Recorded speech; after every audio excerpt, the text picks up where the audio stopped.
وأرسلنا السماء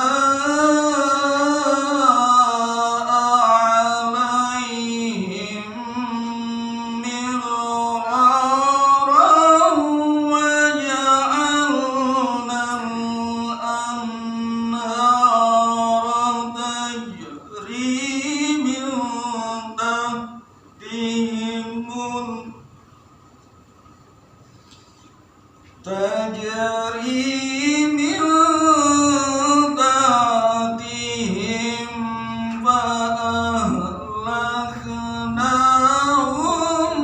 بذنوبهم وأنشأنا من بعدهم قرنا آخرين.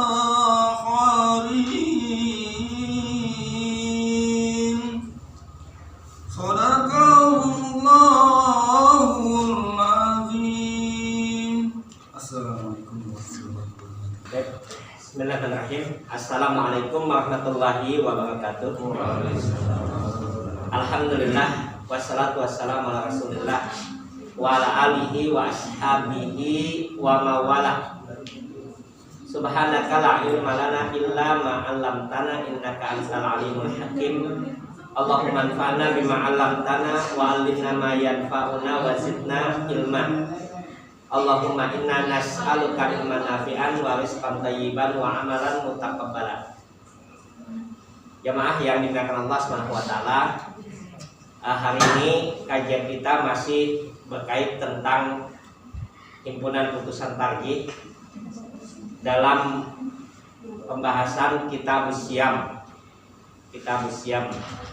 Kalau pada pekan yang lalu kita telah masuk pada kaifiyatus syam, bagaimana tata cara berpuasa. Saya ingin memberikan sedikit gambaran untuk memudahkan kita di dalam membaca kandungan dari himpunan putusan tarjih. Yang pertama adalah kitab syam.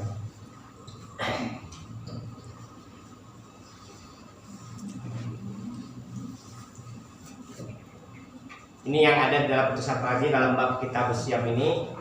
Maka bahasan yang pertama yang kita kaji pertama kali adalah tentang muqaddimah, pembukaan dari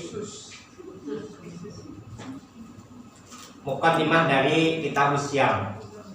Dalam putusan tarjih itu kita mendapatkan ayat Al-Quran surat 2 ayat 183 sampai dengan 187 itu dalam muqaddimah.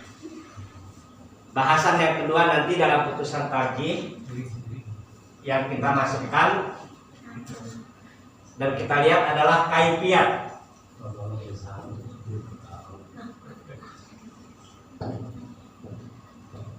Kaifiyatus syam.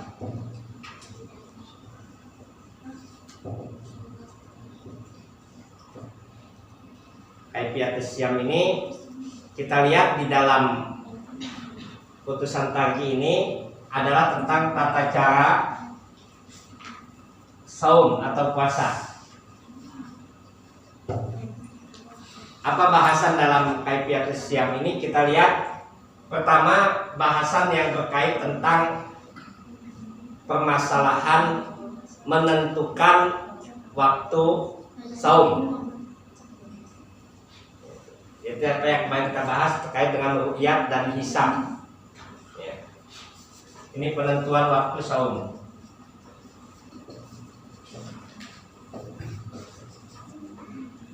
Yang kedua, di dalam kaifiyatus syam ini kita dapati bahwa majelis menjelaskan berkaitan tentang mereka yang terkena kewajiban syam, yang wajib berpuasa.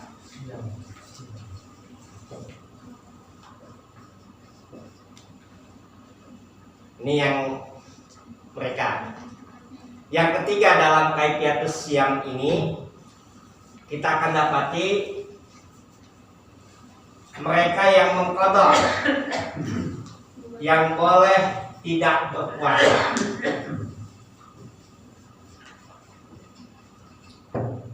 Ini dalam bahasan kaifiyatus syam. Berikutnya nanti kita dapat di bahasan yang selanjutnya dalam kitab syam ini adalah berkait tentang mubtilat. Mubtilat itu yang membatalkan. mubtilatus siyam, pembatal puasa. Pembatal puasa. Jadi apa saja yang membatalkan puasa? Karena nanti dalam bahasan para ulama itu, yang membatalkan puasa itu ada yang disepakati dan ada yang tidak. Ada yang tidak disepakati oleh para ulama. Bagaimana pandangan tarjih? Kalau dulu kita puasa nggak boleh buang angin di kolam renang, kalau dia bang gitu. Batal nggak puasanya gitu kan? Itu perkara yang banyak dibahas gitu ya. Bagaimana infus gitu ya, bagaimana injeksi, bagaimana donor darah. Itu perkara-perkara yang tidak disepakati membatalkan puasa atau tidak. Mimisan lagi ya, muntah, nangis, ya, muntah dan sebagainya. Itu mungkinlah. nangis betul nggak nangis? Kemudian bahasan berikutnya itu adalah mayyajibu alaihil qada. Ini bahasan yang kita lihat dalam putusan tarjih, mayyajibu alaihil qada. Orang-orang yang wajib untuk mengqada.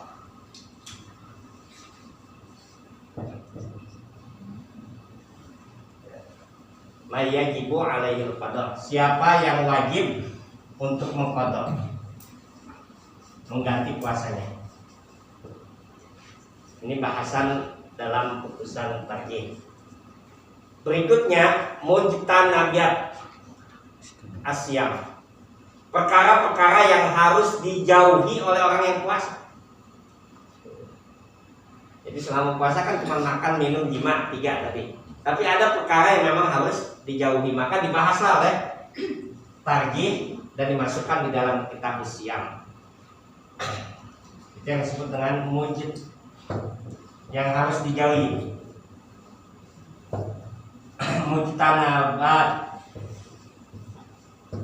Mujtanabatus siyam, mustanajabut shaim. Kasihan. Mujtanabat yang harus dijauhi oleh orang yang berpuasa, yang harus dijauhi, yang harus dihindari.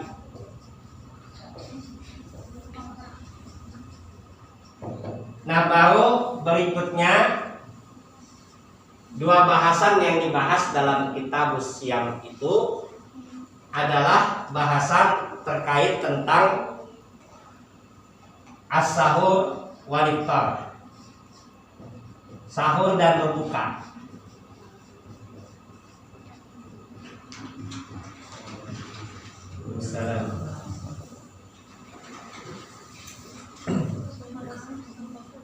As-sahur wal iftar, tentang sahur dan berbuka. Sahur, buka, iftar.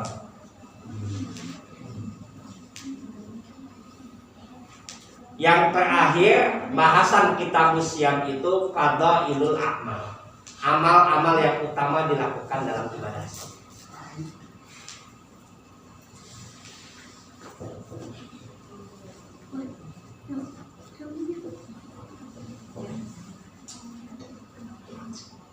Ini ada berapa itu?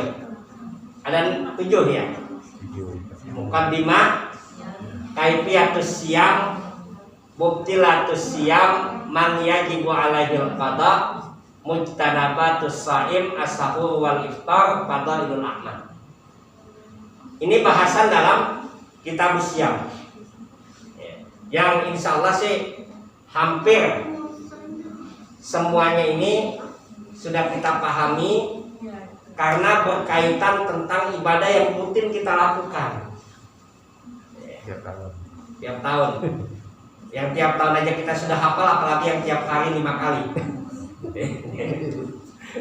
Kalau Bapak kemarin kita bahas di Poris tarjih itu masih tentang salat, itu 3 kali bahasan di Poris tentang salat. Nah ini bahasannya ya. Nanti silakan Saya hanya akan menggambarkan beberapa hal bahasan ini secara singkat, ya, secara singkat. Yang pertama, perkara yang membatalkan saum itu, bahasan para ulama itu ada yang disepakati. Yang disepakati itu cuma 3. Batalkah puasa itu ada 3 hal. Itu disepakati. Sepakati oleh para ulama atau ijma para ulama. Istilahnya disebut dengan kata ijma. Sepakat para ulama 3 hal itu membatalkan puasa, yaitu makan, minum, dan jima. Maka itu disebut dengan mubtilatus syiyam bil ijma, yaitu pembatal puasa yang disepakati. Nah, yang selain itu ada yang tidak disepakati. Misalkan muntah dengan sengaja. Ada orang memuntah dengan sengaja nggak? Susah kali muntah.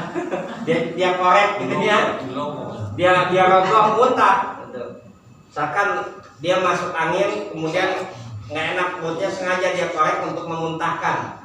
Karena dia nggak boleh minum antangin, nggak boleh minum tolak angin, maka sengaja dia muntahkan. Bagaimana hukumnya? Nah, ini perkara yang tidak disepakati oleh para ulama. Majelis Tarjih dalam hal itu secara tersirat menyatakan bahwa itu tidak membatalkan puasa. Tidak membatalkan puasa, tetapi sesuatu yang berpotensi untuk membatalkan puasa. Itu dalam para tarjih yang kita lihat. Kemudian misalkan ada hal-hal yang lain yang itu banyak yang kita lihat di beberapa bahasan, bagaimana bersikat gigi misalkan.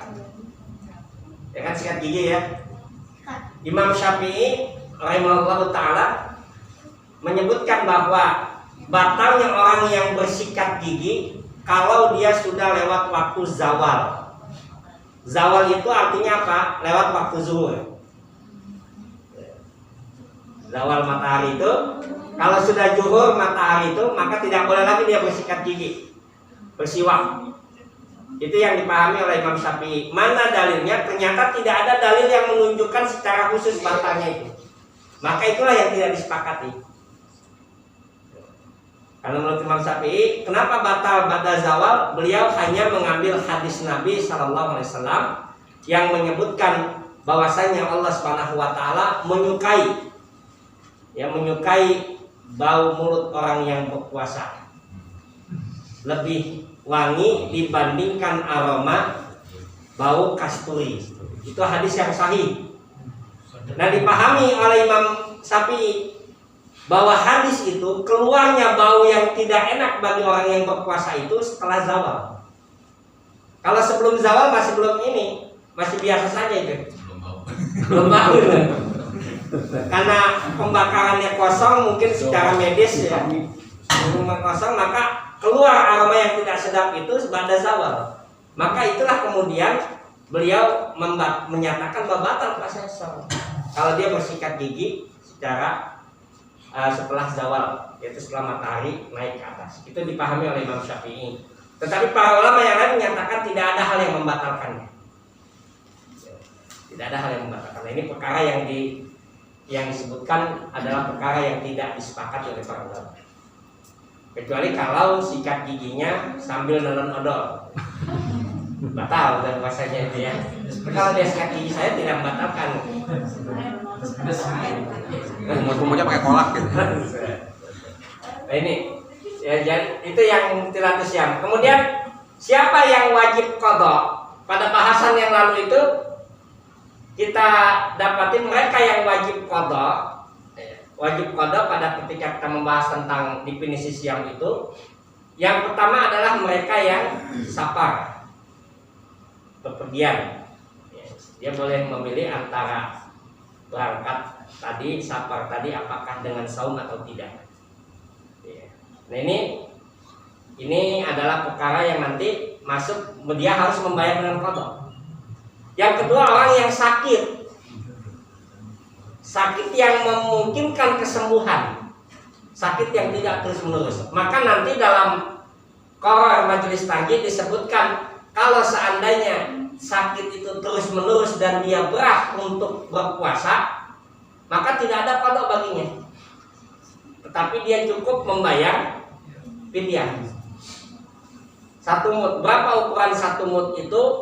1 mud itu per hari itu diperkirakan oleh para ulama, dan 1 mud itu adalah ukuran 1 raupan tangan, 2 tangan itu 1 mud.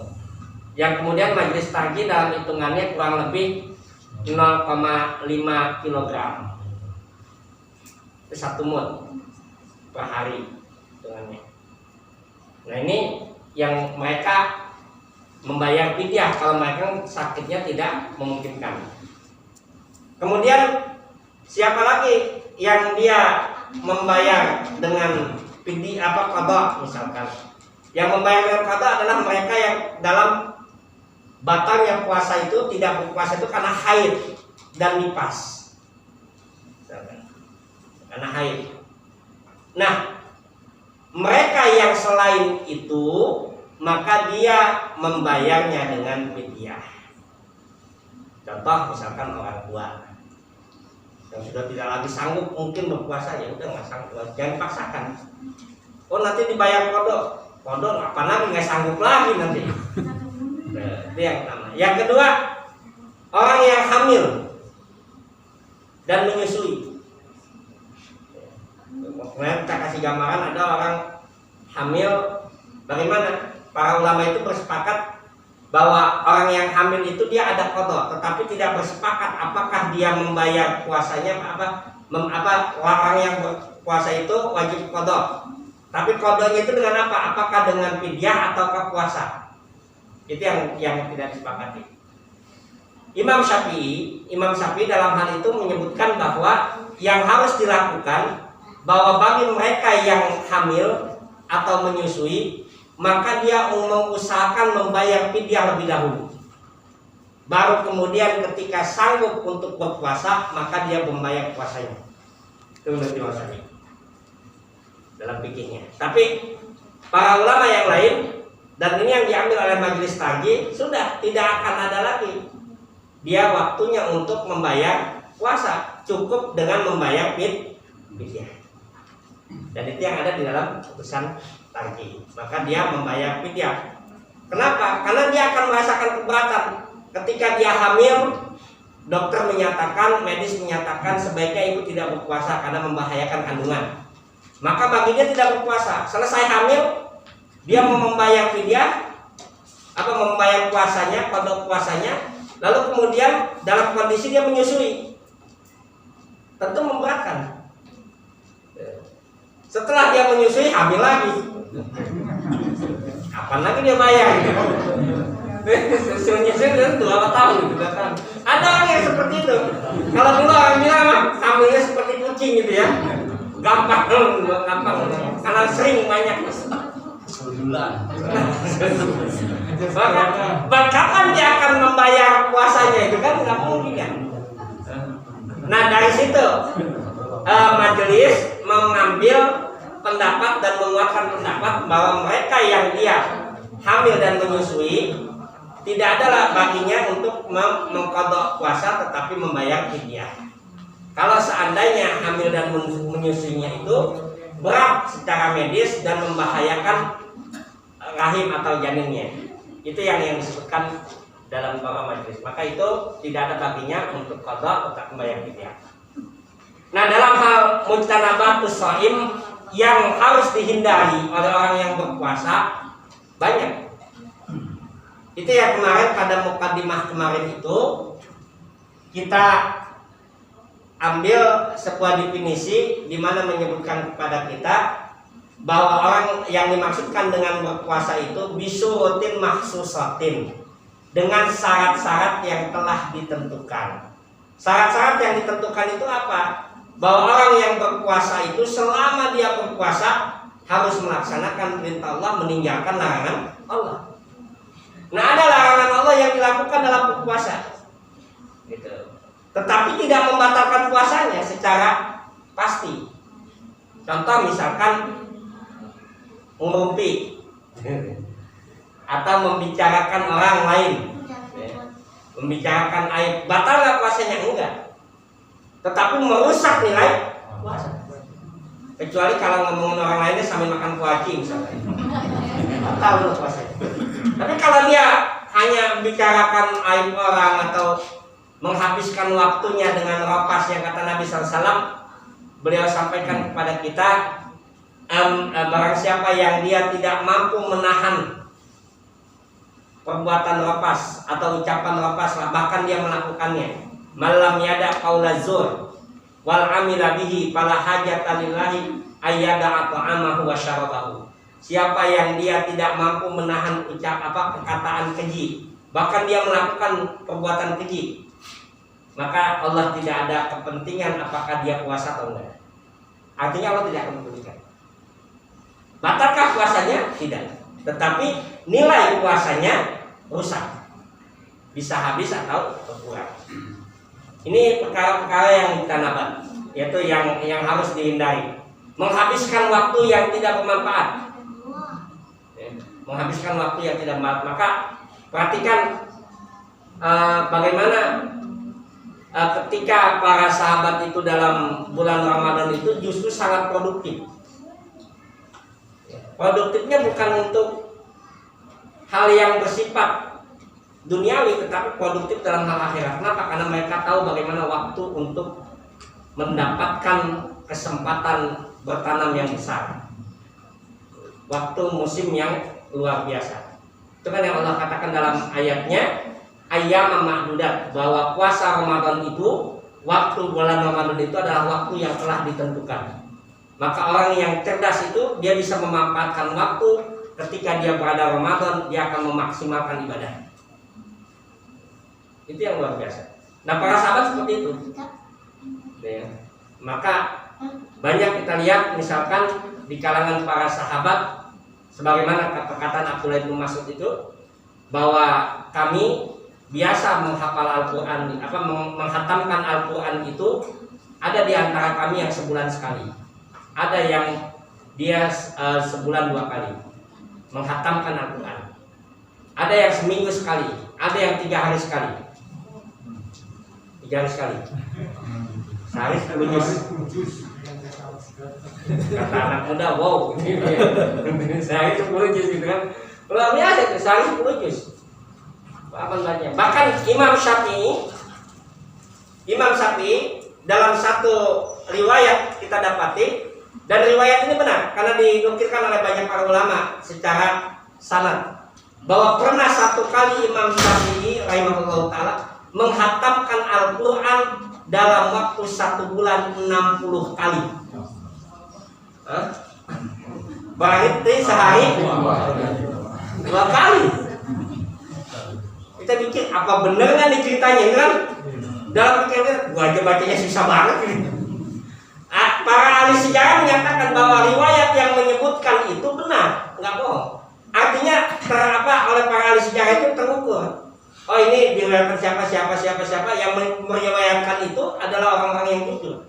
Maka ketika diteliti oleh para ahli sejarah, wajar dan memungkinkan bagi beliau menghatamkan 60 kali dalam waktu 1 bulan karena dia memang hafidhul Quran. Itu luar biasa memanfaatkan waktunya. Imam Malik itu masuk bulan Ramadan, beliau udah nggak mau lagi ngajar. Dia tutup buku hadisnya karena beliau dikenal dengan ahli hadis kota Madinah. Ditutup buku hadisnya itu, beliau hanya megang Quran selama bulan Ramadan. Kita cuma megang HP aja. Itu ada bulan Ramadan itu ditutup, mushaf semua kitab hadisnya ditutup. Ketika ditanya, wahai Imam Malik, kenapa engkau tidak mengajarkan hadis dalam bulan Ramadan? Apa kata beliau? Kafa binal yauma bil Quran. Cukup hari ini kita pegang dengan Al-Quran. Hari-hari ini adalah hari kita untuk memegang Al-Quran. Nah, ini luar biasa memanfaatkan waktunya. Ya, jadi memanfaatkan waktu dalam bulan Ramadan itu adalah sesuatu hal yang sangat dibutuhkan. Dan maka persiapan-persiapan itu kita lakukan dalam keseharian kita menjelang kita masuk dalam bulan Ramadan. Bagi yang belum menghatamkan Quran, ya mulai dihatamkan. mulai dibiasakan bagi mereka yang misalkan belum hatam nih, udah hampir 1 tahun mau Ramadan lagi belum hatam juga gitu. Nah maka mulai dihatamkan itu, ya mulai dihatamkan bagi yang belum menghatamkan, karena nanti ketika dia masuk Ramadan dia sudah terbiasa. Bagi yang belum merutinkan maka mulai dirutinkan ketika masuk Ramadan biasa. Utsman bin Affan itu kita tahu adalah seorang yang sibuk luar biasa. Dia lebih sibuk dari kita. Utsman bin Affan itu, karena kehidupannya dia adalah kehidupan seorang pedagang, seorang yang usahawan gitu ya. Sibuknya jauh lebih sibuk dari kita. Tapi apa yang dia lakukan, yang beliau kerjakan di dalam bulan Ramadan itu, maka dia tidak berhenti dari membaca Quran di sela-sela dia melakukan aktivitas.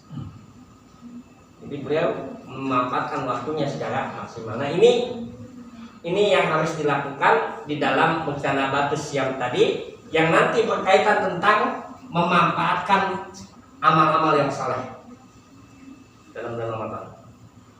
Karena banyak kesempatan amal yang luar biasa dilakukan dalam bulan Ramadan.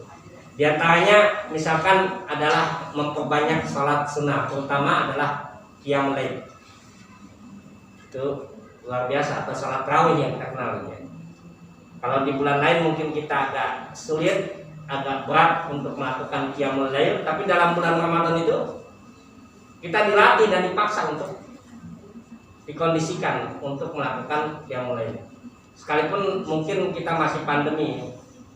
Kemarin beberapa masjid dalam bulan Ramadan ini ada yang belum membuka untuk melakukan kultum tarawih dan sebagainya. Itu di beberapa masjid di Tangerang dan di DKI ada yang belum membuka, tetap melakukan sholat tetapi dengan protokol yang ada. Tapi jangan sampai menghilangkan semangat kita untuk memanfaatkan bulan Ramadan ini. Quran, kemudian qiyamul lail, memperbanyak salat sunnah, i'tikaf. I'tikaf yang nanti dalam putusan targi itu amal-amal yang disebutkan diantaranya adalah salah satunya adalah i'tikaf. Yang sekalipun memang di kita belum terbiasa seperti ini, ya, untuk i'tikaf. Kalau di Petir sudah dilakukan rutin tuh, Pak Agus mau takut juga dia. Di Petir udah hampir rutin tiap tahun ya. Di Petir tahun kemarin mungkin yang tidak ada. Jadi ada memang dikoordinir untuk i'tikaf di masjid. Ya, kalaupun tidak bisa melakukan penuh seperti yang kemarin ditanyakan, penuh 1 bulan 10 hari dalam bulan Ramadan, 10 hari terakhir itu dia i'tikaf di masjid, paling tidak kita tidak meninggalkan waktu-waktu untuk memperbanyak di masjid. Ya, nah ini mungkin sebagai ringkasan aja ya dari apa yang nanti kita akan dapati di dalam putusan tarjih. Silakan nanti kalau misalkan ada yang ingin didiskusikan berkaitan dengan perkara-perkara kitabus siam ini, dipersiapkan, yang mudah-mudahan bisa menguatkan kita untuk menyambut bulan Ramadan yang insya Allah kalau tidak ada halangan dan Allah berikan kita waktu dan umur, kita akan bertemu Ramadan itu pada tanggal 13 April. Itu sesuai dengan majelis, dan insya Allah nggak ada perbedaan ya, kecuali Naksabandia mungkin. Naksabandia karena melihatnya bukan hilal, melihatnya bukan ru'yat dan hisab, tetapi melihatnya pasang surut air laut. Ya jelas beda, kalau ukurnya beda pasti hasilnya beda gitu. Walaupun ada kemungkinan kesamaannya, tapi jauh kemungkinan samanya. Nah ini mungkin yang kita bahas pada kesempatan ini. Hadanallahu wa iyyakum ajmain. Nasrullah wa fathun qarib wa basyiril mukminin. Wassalamualaikum warahmatullahi wabarakatuh. Agama kajian pertama yang disampaikan oleh guru kita, mudah-mudahan apa yang tadi disampaikan oleh beliau menjadi bekal kita di dunia dan di akhirat. Selanjutnya semoga kita menuju ke sesi keempat di sesi jawab, di mana seluruh jemaah yang hadir baik dari Muhammadiyah, Aisyah maupun Akademi Muhammadiyah diperkenankan untuk mengajukan pertanyaan-pertanyaan terkait tentang tadi materi yang kami sampaikan maupun demikian. Tetap diperkenankan juga untuk mengajukan pertanyaan di luar daripada materi yang tadi disampaikan. Baiklah, kepada jamaah dipersilakan. Tanyakan. Sederhana. Assalamualaikum. Waalaikumsalam warahmatullahi wabarakatuh. Ya. Berkaitan dengan masalah Lailatul Qadar.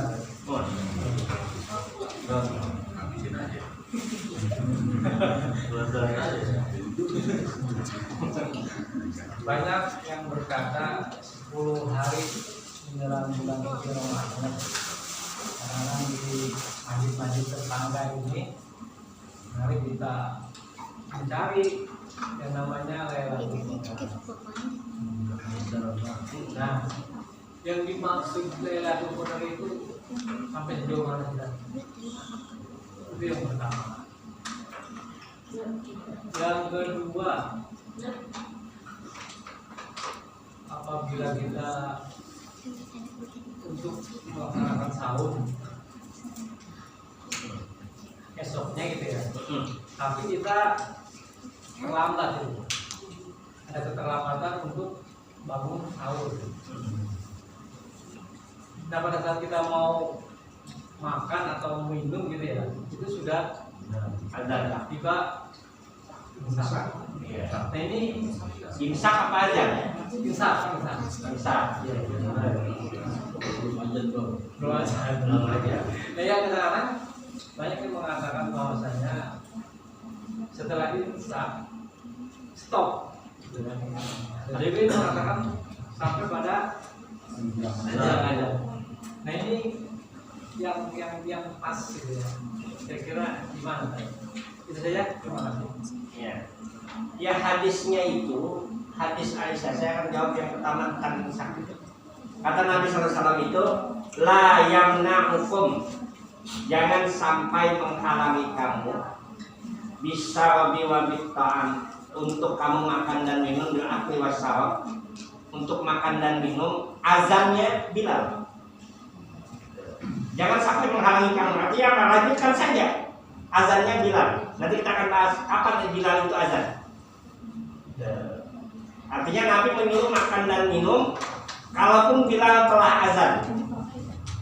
Lalu kemudian dia mengatakan, maka berhentilah kalian ketika terdengar azannya Abdullah bin Ummi Maktum. Ini 2 kali azan subuh di masa Nabi itu. Bilal itu azan sebelum subuh. Kalau sekarang mungkin kita katakan waktu imsak.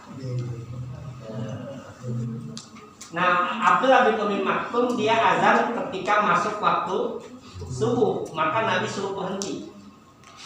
Ini dalilnya. Maka yang dimaksudkan dengan imsak itu sebenarnya adalah tanbih, peringatan, bukan waktu kita untuk menghentikan makan kita atau sahur kita, tidak, tetapi peringatan aja. Peringatan dekatnya masuk waktu subuh. Menurut hitungan para ulama itu kisaran antara azannya Bilal dengan azannya Abdullah bin Ummi Maktum itu kurang lebih membaca 50 ayat. Jadi kurang lebih membaca 50 ayat sebagaimana yang disebutkan oleh hadis-hadis Nabi SAW. Maka kalau mau kita ambil ya sekitar mungkin 10 menit atau 15 menit. Nah ini menunjukkan waktu imsak. Maka boleh kita makan dari hadis itu. Belum masuknya waktu berpuasa. Silakan aja. Asal jangan nambah terus. Sampai mati. Yang kedua, apa sih yang dimaksudkan dengan Lailatul Qadar? Lailatul Qadar itu, Lailah itu kan artinya malam, Qadar itu ketetapan, keputusan. Kenapa disebut dengan Lailatul Qadar? Karena pada malam itu Allah Ta'ala menetapkan takdir manusia 1 tahun ke depan. Jadi takdir seluruh makhluk 1 tahun ke depan itu ditentukan di malam Lailatul Qadar. Maka itu yang disebut dengan takdir sanawi, ketetapan Allah selama 1 tahun ke depan. Nah, kita menginginkan ketetapan 1 tahun ke depan kita itu dalam kebaikan, bukan hanya dalam urusan dunia, tetapi juga di urusan akhirat. Maka Nabi mengatakan taharau Lailatul Qadri fi usril awahir min Ramadan. Carilah oleh kalian, taharau itu artinya berburu. Berburulah, bahasa taharau itu berburulah kalian. Lailatul Qadar itu pada 10 terakhir bulan Ramadan. Jadi kita disuruh mengejar itu. Dalam hadis yang lain Nabi mengatakan Lailatul Qadar itu adalah ada pada malam-malam yang ganjil dalam bulan Ramadan. Maka karena kalimatnya berburu, ada orang yang itikafnya hanya malam-malam ganjil. Sniper ya. Dia udah pengen berburu. Jadi Nabi menyuruh seperti itu, berburulah kalian malam Lailatul Qadar. Nah, keutamaan Lailatul Qadar itu bisa kita lihat di dalam surat Al-Qadar. Allah menyebutkan tanazzalul malaikatu wa ruhu fiha bi idzni rabbihim min kulli amr. Turun para malaikat dan malaikat Jibril pada malam itu membawa semua urusan. Jadi membawa semua urusan. Nah, ayat itu kemudian ditafsirkan oleh para ulama tafsir. Di antaranya Imam Ibnu Katsir dalam kitab tafsirnya menyebutkan kepada kita banyak hadis yang menerangkan bagaimana Allah menetapkan takdir makhluk 1 tahun ke depan. Jadi kita kepengen takdirnya itu ke depan itu baik. Maka Aisyah pernah bertanya, ya Rasulullah, apa yang saya baca kalau saya mendapati ciri seperti itu malam Lailatul Qadar, apa yang harus saya baca, apa yang harus saya lakukan? Kata Nabi SAW, perbanyaklah membaca Allahumma innaka afuwun tuhibbul afwa fa'fu anni. Itu doanya. Allahumma innaka afuwun tuhibbul afwa fa'fu anni. Ya Allah, Engkau Maha Pemaaf, maka maafkan saya, dan Kamu menyukai kemaafan, maka maafkanlah saya. Kalau di kita suka disebut, kita sebutnya apa? Ditambahkan itu Allahumma innaka afuwun karim tuhibbul afwa fa'fu anni. Ya karim, kan ada tambahan kalimat itu. Tapi hadisnya itu kata Aisyah, kita kepengen bahwa di malam itu Allah berikan kita ampunan yang dia keutamaannya mendapatkan malam Lailatul Qadar itu lebih utama daripada 1000. Bayangkan, apa yang dimaksudkan lebih utama dari 1000 bulan itu? Banyak para ahli tafsir menyebutkan bahwa kelebihan utama malam Lailatul Qadar itu lebih dari 10 bulan karena pada saat itu pertama kita mendapatkan ampunan Allah dari dosa kita yang lalu. Maka panjangnya usia kita lebih baik ketika kita dapatkan itu walaupun usia kita pendek.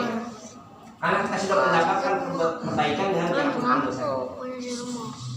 Yang kedua, apa keutamaan lebih baik dari 1000 bulan itu? Bahwa beribadah pada malam itu adalah memiliki keutamaan yang nilainya lebih tinggi dan Allah memberikan kesempatan kita untuk mendapatkan kebaikan selama 83 tahun.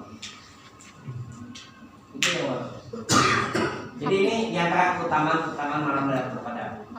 Jadi kenapa Nabi suruh mencari? Berburulah kalian malam Lailatul Qadar. Ya, maka dengan apa ya? Dengan etika. Jangan sampai nanti Allah tetapkan takdir kita 1 tahun ke depan kita lagi bikin kue nastar. Wah, kita sibuk kue nastar ini.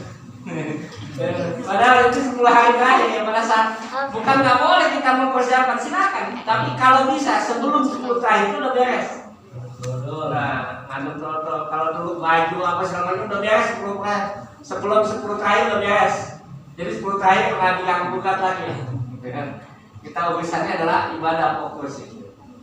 Tapi tinggal ketemu barang. Nah ini kan tinggal kita mengatur waktu kita, memanage waktu kita, bagaimana memanfaatkan hari-hari itu dengan baik. Kita yang bagian kerja ya sudah, saya pengen cuti 10 terakhir. Nyala tuh, tampil cuti 10 terakhir. Ini bisa memaksimalkan apa yang diinginkan oleh Allah SWT. Itu mungkin pikir tambahannya. Wallahu ta'ala. Ada lagi? Siap. Assalamualaikum warahmatullahi wabarakatuh. Waalaikumsalam warahmatullahi wabarakatuh. Liburan karena dikatakan militan 1 hari disiku 1000 tahun disimu kan begitu. Itu berkaitan nggak dengan Lailatul Qadar? Artinya dengan umur kita yang misalnya tahun berapa tahun itu berkaitan nggak dengan itu tadi? Begitu aja. Ya, hadis yang menyebutkan itu 1 tahun Di Quran 1 hari disiku 1000 tahun disimu. ya. Itu dalam surat Al-Hajj surat ke-22 ayat 47. Wa inna yauman inda rabbika ka'alfi sanatin mimma ta'ud. Saya tuliskan ayatnya. Itu potongan ayatnya ya. Ada kalimat ka'alfi sana, seperti ka'alfi sanatin. Nah ini kalimatnya. Ka'alfi sanatin mimma ta'udun. Ini ayat ini sebelumnya menyebutkan yasta'jiluna bil adab. Mereka meminta kepadamu kapan kami akan diazab. Orang kafir itu meminta, ya, coba kapan kami akan diazab. Maka Allah katakan, yasta'jiluna bil adab. Wa inna yauman inda rabbika ka'alfi sanatin mimma ta'udun. Ketahuilah kata Allah, 1 hari dalam kehidupan akhirat itu 1 hari bagaikan 1000 bulan.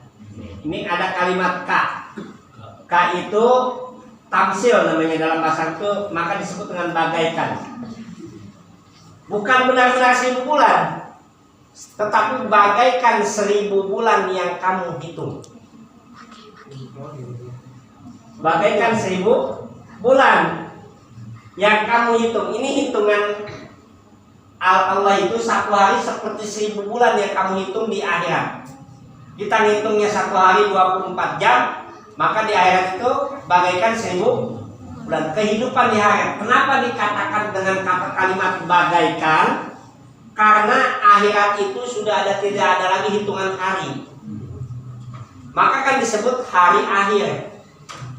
Sudah, kalau sudah hari akhir sudah nggak ada lagi hitungan hari. Maka ketika kita berada dalam kehidupan akhirat 1 hari itu, panjangnya waktu itu bagaikan 1000 bulan yang dulu kita tempati.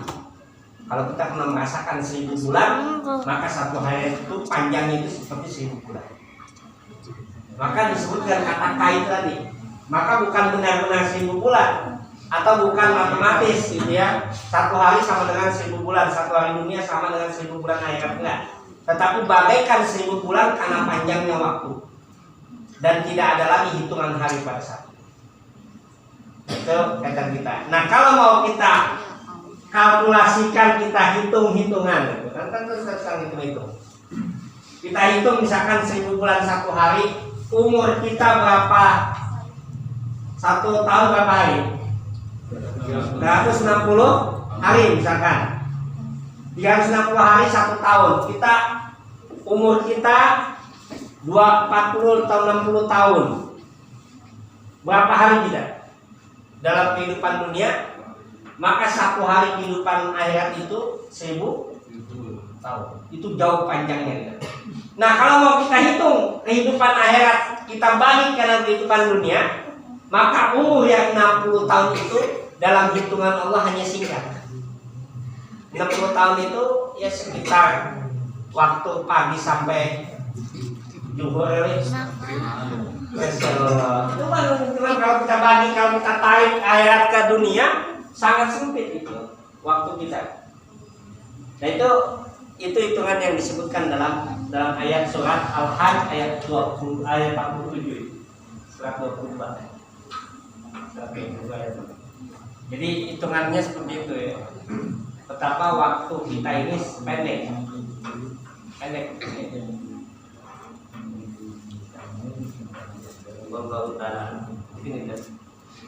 Silakan ada lagi ya. Siap. Ini tadi masalah fase di dalam Ramadan.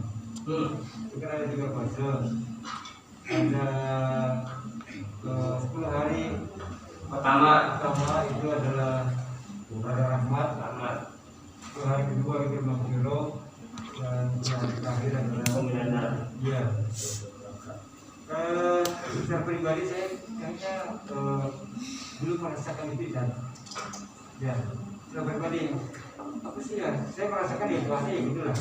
Karena puasa adalah menahan semua ya, dan hal yang membatalkan puasa.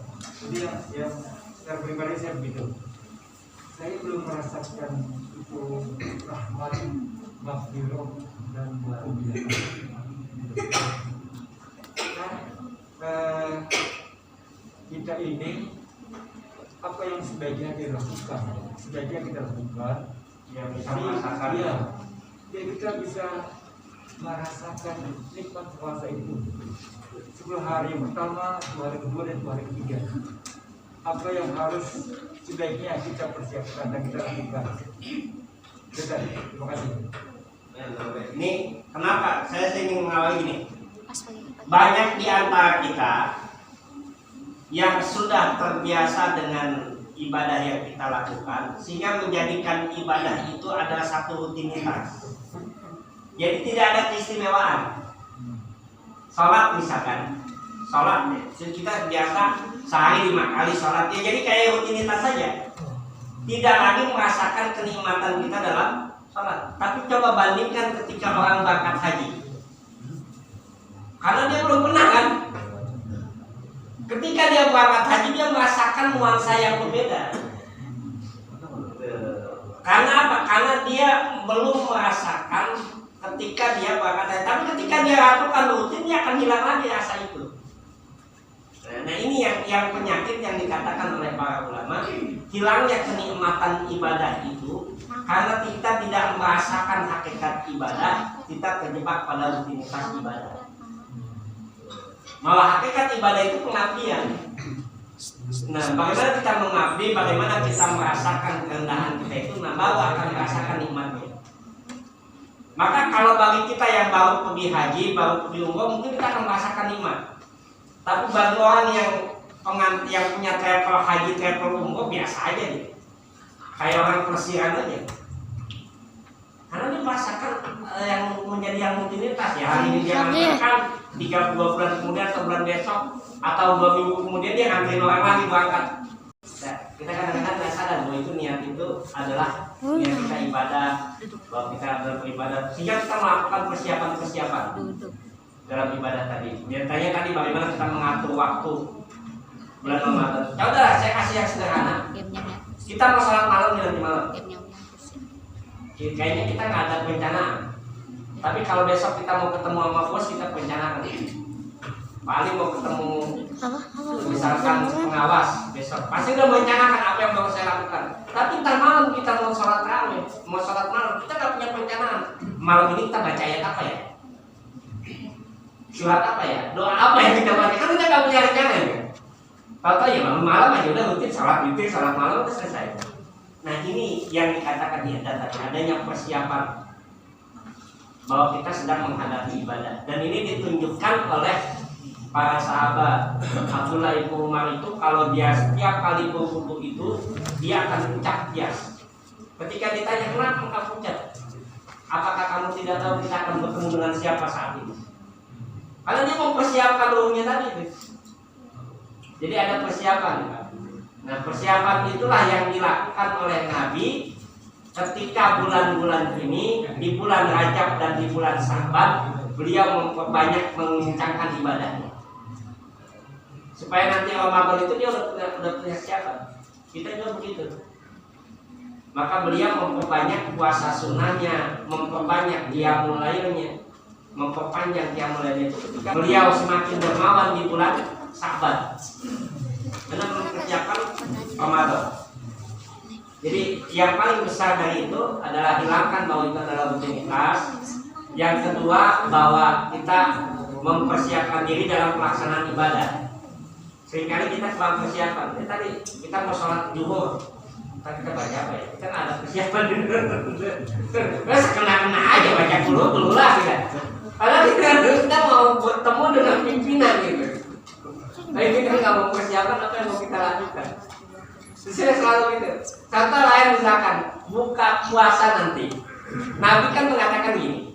Kata Nabi itu orang apa doa yang tidak ditolak. Salah satunya orang yang berpuasa sampai dia berbuka. Dalam hadis yang lain orang yang berpuasa ketika dia berbuka. Tapi kita tidak pernah mempersiapkan apa doa yang kita baca. Padahal kita tiap hari berbuka 30 hari. Doanya Allahumma laka sumtu lagi, Allahumma laka sumtu lagi. Jadi kita nggak mempersiapkan. Ini 1 bulan saya pengen apa ya? Apa yang mau saya persiapkan? Nah ini jadi kita kadang-kadang kurang persiapan ibadah. Nggak ada pelatihannya itu. Mau dijaga gimana ini? Boleh, silakan. Boleh. Maka tawaf kita kadang-kadang tawaf 7 putaran orang yang pria kita kan baca kan disuruh memperbanyak doa itu. Tapi kita nggak berdoa aja. Kan dari kita berdoa apa ya udah kena aja. Jadi ini persiapan ibadah itu yang memang mesti ditekan. Jadi memanfaatkan waktunya itu. Mungkin itu ya pikir-pikir. Tapi ini kan kira-kira aktivitas apa yang sebaiknya kita lakukan ketika ada 10 hari pertama, karena itu bulan pertama itu rahmat. Ya, yang berkaitan hadis itu, pertama hadis itu dikatakan oleh para ulama lemah. Tidak sahih hadis itu. Jadi yang mengatakan pembagian 10 pertama sama kedua makfirah, ketiga itu ringan. Yang kedua yang dijelaskan oleh para ulama, kalaupun hadis ini sahih ini bukan menunjukkan pembagian 3 tadi. Ya, Syekh Utsaimin menyebutkan dalam kitabnya itu dalam Majelis Sahih Ramadan itu beliau menyatakan bahwa 3 pembagian itu bukan menunjukkan bahwa Allah hanya memberikan rahmatnya pada 10 hari pertama. Allah memberikan ampunan pada 10 pertama. Tidak. Tetapi pembagian yang Allah sebutkan menunjukkan luasnya rahmat Allah Subhanahu wa taala secara umum di bulan Ramadan dan keutamaan bulan Ramadan. Maka apa yang kita lakukan pada saat itu? Yang dilakukan pada saat itu ketika kita ingin mengharapkan rahmat tadi, apa saja yang berkaitan hal-hal yang bisa mendapatkan rahmat Allah dalam Ramadan. Itu yang harus kita lakukan.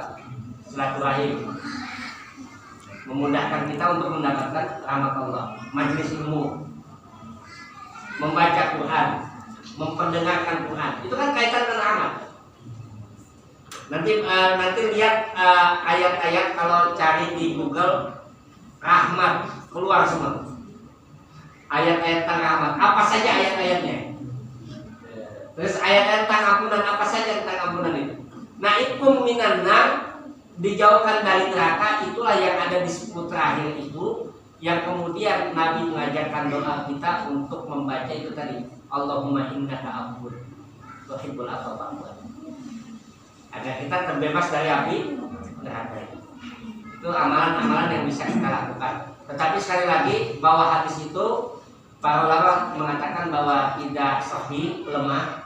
Sekalipun hadis ini misalkan bisa dikategorikan, bisa dimanfaatkan atau bisa diambil, tetapi tidak menunjukkan pembagian secara utuh, tetapi menunjukkan keutamaan bulan Ramadan.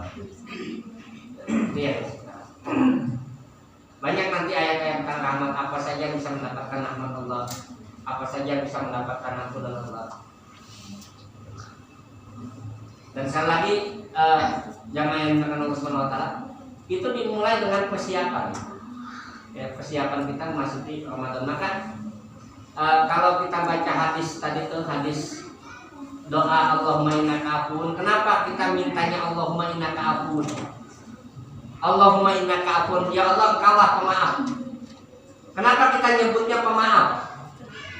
Bukan penerima taubat. Bukan kita pun Allahumma innaka ghafurun. Tapi kita diajarkan Allahumma innaka afuwun. Karena kata para ulama hadis itu, kita meminta dengan kalimat Allahumma innaka afuwun karena di situ ada isyarat sebelum Ramadan perkara-perkara dosa besar itu kita sudah selesaikan. Jadi sebelum bulan Ramadan perkara-perkara dosa besar itu sudah tuntas, sehingga masuk bulan Ramadan kita tinggal minta kemaafan Allah. Itu dalam penjelasan tentang hadis itu. Maka kita nggak nyebut Allahumma innaka ghafurun, ya Allahumma innaka ghafur, tidak.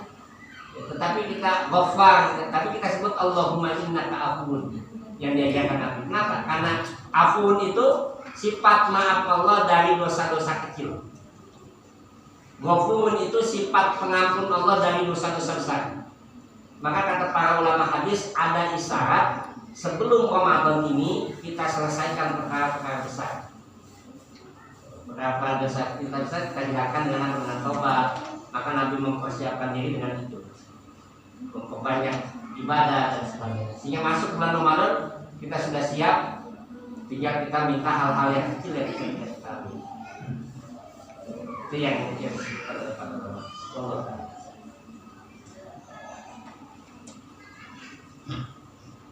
Ada lagi? Cukup?